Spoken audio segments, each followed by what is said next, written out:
Basically, another year from hopefully this will be just a story behind me. A lot can happen in a year. Last spring, Phil Carter was coming out of a 4-month coma.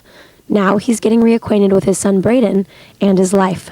It was scary at first because we weren't sure, if he was going to make it. A lot of people praying for me, it was huge. He's back full-time at his shop, Phil's Ski and Snowboard, and those who know him say it's a miracle.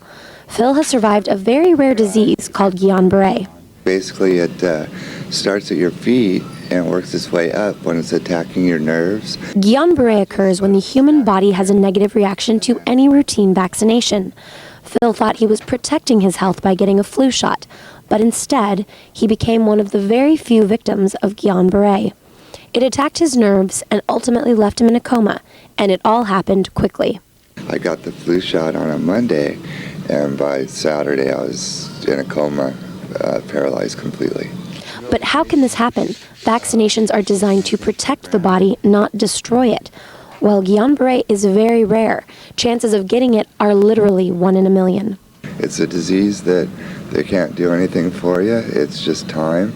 Start making deals with God, but He's the only one that can heal me. Something as simple as picking a quarter up off of a table. Just 1 month ago, Phil wasn't able to do that, and that's something most of us take for granted. At any time, anyone's life could change, not from a flu shot, but just from a car accident or an everyday accident.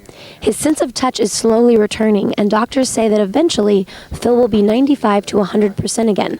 But until then, baby steps. Since Phil was learning to do everything all over and my son was just creeping up on a year, he was doing all kinds of things. So we had races to see who would do things first. It was great because the day that I walked was the same day he walked. And thanks to his friends, family, and church, Phil's business survived through his terrible ordeal.